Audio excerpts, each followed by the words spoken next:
Welcome back. I'm Barrett with BarrettIndependent.com, and today for Refuge Medical, we're continuing our conversation on the March algorithm and TCCC, Tactical Combat Casualty Care. We've covered the M in March, which is massive bleeding, dealing with tourniquets and pressure bandages and wound packing.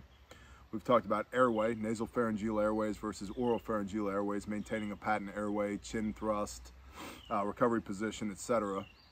We've talked about respiratory, the application of occlusive dressings and tension pneumothorax and so forth and so on.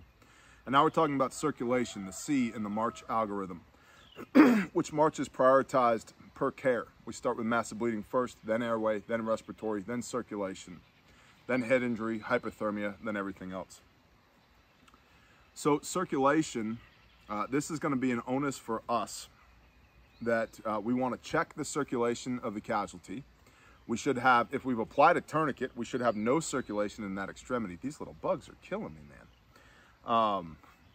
We should have no circulation in that extremity. However, we do want to check for good circulation elsewhere, because poor circulation is indicative of a low volume of blood in the body. So we want to check for things like capillary refill. So if you'll come in here, this is super simple. If you look at a fingernail, right, it's pink underneath the fingernail. When you press the fingernail down and let go, it's going to be white, and then it's going to turn back to pink.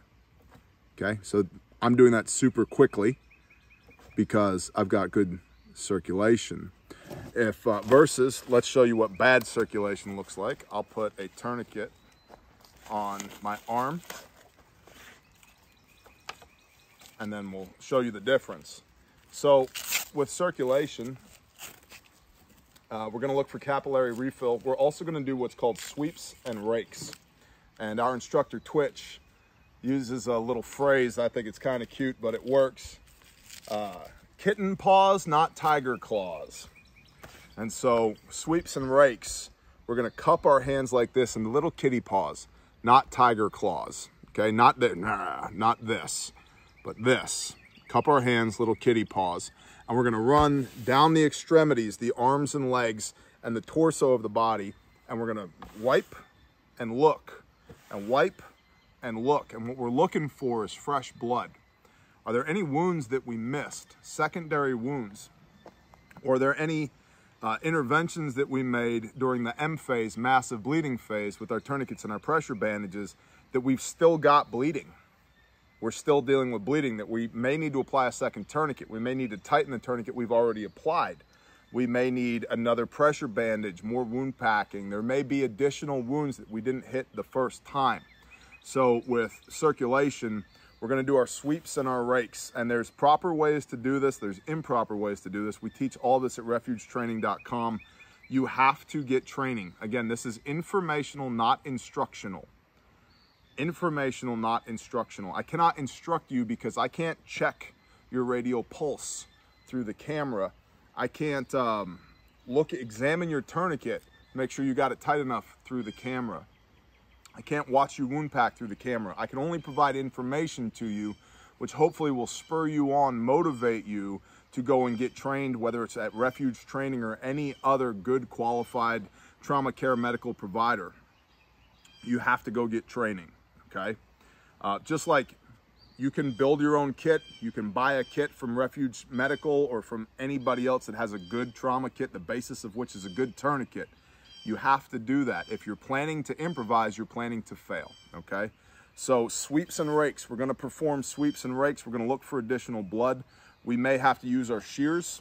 Shears come out of the kit, and we start exposing for the wounds. We're looking, we're making sure that we didn't miss anything critical, because oftentimes what happens is people will zero in on the one major injury they can see, okay? And maybe I've got an arterial bleed in my arm and you get a tourniquet on it, but you missed the arterial bleed in my leg. Well, we stop the blood flow here. That's actually created more back pressure now for the arterial bleed in the leg. And so during circulation with sweeps and rakes, we're looking for that, and we go, oh crap, he's bleeding from his leg as well. Cut the pant leg open, expose the wound, see what we're dealing with. Are we going to wound pack this? Are we going to apply a tourniquet? How are we going to intervene in this critical bleed? So I've had this tourniquet on long enough. We should be able to see the difference now between capillary refill Again, on this hand that has good blood flow, if I press down on my thumbnail right here and let go, you'll see it goes from pink to white back to pink almost instantly. However, this thumbnail, I press down, you should see it takes quite a bit longer to fill back up on this thumbnail. It's still white around the edge right there. That's because there's no blood flowing to this arm because of the tourniquet. Okay, so capillary refill is one of those things you can check for with circulation. This is also a time that during this phase of March, and it's probably a good time to discuss the 3 phases of TCCC, care under fire, tactical field care, and then CASEVAC/medevac. So in a civilian setting, what we want to focus on, whether it's a tactical environment or a civilian environment, is getting off the X. The X is where the bad thing happened. This could be a car wreck. Well, we're in the middle of the road. Steel has just met steel. People are injured. We don't want to stay here in the middle of the road. If we can, we want to move the casualties off the X and render aid. In a tactical environment, if we just got shot or blown up right here, there's a greater than 0 chance statistically that we're going to get shot and blown up here. We don't want to stay here. We want to get off the X. We want to maneuver away from this position. That's care under fire. And in a tactical setting, our first step, the first medicine that we give is rounds on target. We establish firepower superiority so that our injured comrades can render aid. And so in care under fire, those who are not injured send rounds down target, establish firepower superiority. Those that are injured, if they're able to, if they're conscious and able to, the only medicine we do in the care under fire phase is the application of tourniquets. Next, as we're maneuvering, as we're moving off the X, then we get into tactical field care. I got this tourniquet on good, it hurts. In tactical field care, what we're doing is now we're applying pressure bandages. Now we're doing wound packing. Now we're doing airway and respiratory. We're doing all of these things. I'm gonna go ahead and take this off as my wife drives by in the background on the 4-wheeler. Probably up to some shenanigans somewhere. She's got a grin on her face. She must be going to do something. Stretch this out, reset it. So in tactical field care, second phase, the first phase is a hot zone, okay? Bullets are flying, bad stuff is happening. That's a hot zone. We don't do medicine in hot zones other than applying tourniquets. Once we establish firepower superiority, we've taken the hot zone to a warm zone. We can now begin what's called tactical field care, okay?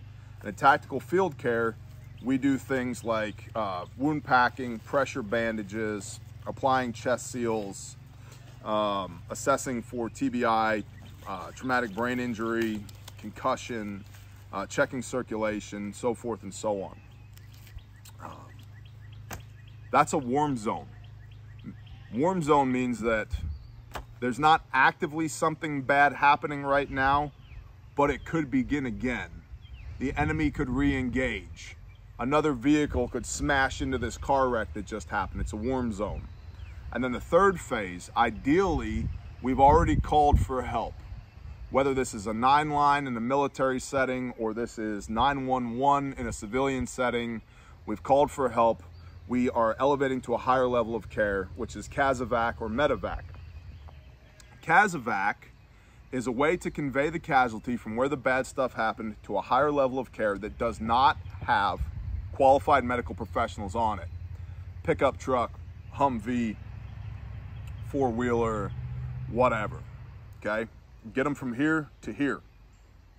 Medevac is a way to convey the casualty from where the bad stuff happened to the higher level of care with qualified medical professionals on staff in the vehicle. So this could be an ambulance, this could be a care flight, something to that effect. So that care is continuing during the transport phase. Okay, so that's the difference between CASEVAC and medevac. So during the circulation portion of this, we're prepping our materials if we need to continue to render aid. We're checking to make sure the medical interventions we've already performed during the care under fire phase, they're working. Okay, we don't need to apply a second tourniquet. We don't need to apply more pressure bandages or wound packing. We're looking for additional wounds. We're beginning to treat the casualty above and beyond the immediacy of the problem that happened. That's circulation in a nutshell. It's pretty basic. We want to keep the blood inside the body. We want to keep the blood flowing throughout the body so we get oxygenation to our brain, to our internal organs, so that we have a higher statistical rate of survivability. As I mentioned previously, what happens with severe blood loss is at about 50% blood loss, you've got a 50% chance of survival at that point. If we get you immediately, like within 10 minutes from the problem to the solution, you have a 50% chance of survival. At 1.5 liters of blood loss for an adult male that weighs 200 pounds, you have about 5 liters of blood in your body. At 1.5 liters, you begin what's called hypovolemic shock. Your body realizes something bad is happening, and it starts to have, your respiratory rate goes up because you have less blood, so it tries to over-oxygenate the blood that you have. Heart rate goes up so that we're pumping the same amount of blood faster because we're losing blood, right? And so that's the beginning of hypovolemic shock, okay? And then at roughly 2 liters of blood, so you have what's called compensatory, decompensatory, and irreversible hypovolemic shock. Compensatory starts at 1.5 liters. At 2 liters, so that's, 1 water bottle's worth of difference of blood. At 2 liters, we begin decompensatory shock. Your body starts to figure out something's really wrong, and there's not much it can do about it at this point. So respiratory rate gets even higher, more and more breaths in to bring more and more oxygen into the lungs to oxygenate the blood. Pulse goes way up to push that blood as fast as it can through the body. Blood from the extremities starts getting pulled to the center of the body so that we can protect the internal organs by keeping them oxygenated. At 2.5 liters of blood. So at 1.5, we begin compensatory shock. 2 liters lost, decompensatory shock. At 2.5 liters, so that's just a 1 liter space of blood loss. At 2.5 liters, or half your volume of blood, you begin what's called irreversible hypovolemic shock.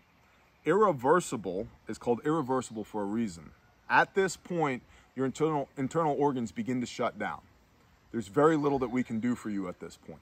And it's a tragedy, but it is what it is. It's simply a function of a loss of blood. And this gets back to the lethal triad, which is really outside the scope of what we're doing here today, which is a cursory examination of the March algorithm and how you apply it in your civilian life to save lives during a critical incident. But the lethal triad is coagulopathy, which means we're having a major issue forming clots at this point, acidosis, which means we got acid building in the blood, and hypothermia, which is a direct result of a loss of blood in the body to keep the body warm. And those three things cause the casualty to start circling the drain faster and faster and faster. And they're all directly related to blood loss, which again, super simple concept. We want to keep as much blood inside the body as possible. And so during the circulation phase of working the March algorithm, again, what we're doing is we're checking our medical interventions that we've made thus far with tourniquets, pressure bandages, wound packing. We're checking the casualty for secondary wounds that we may have missed during the initial treatment phase. And we're prepping any medical stuff that we may need, the tools in our toolkit that we may need to be able to perform further scope of work right here where we are, and we're calling for CASEVAC/medevac to get us off the X. We got to get away from where this problem happened because more problems could happen here. Things tend to compound, and they tend to compound rapidly in a tactical environment. And for civilians, what we need to understand is tactical means where violence has happened. And violence, unfortunately, happens in our schools, it happens in our churches, it happens on our roadways. I told you before that statistically speaking, driving is the most dangerous thing we do as Americans. One of our lives that was saved by a sheriff's deputy that was able to apply a tourniquet to a gentleman who was doing construction on his homestead and accidentally cut off his hand. That's violence. And praise the Father, that sheriff's deputy was able to get to that man in time who was covered in blood and who was about to pass out and apply a tourniquet and saved his life. And so the statistical incidence of violence in a civilian's life is much higher than most people think that it is. And Unfortunately, 9 out of those 10 deaths statistically are preventable. It's uncontrolled bleeding. That's why we work the March algorithm. I hope this is making sense to y'all. I appreciate you very much. Please share this with everybody you think needs to see it. If you're new here, please go ahead and subscribe, ring the little bell icon. Thank you very much for supporting our American-made small businesses. Get training. Get training. This is not instruction. This is information. Please get training. Bless y'all. Shalom.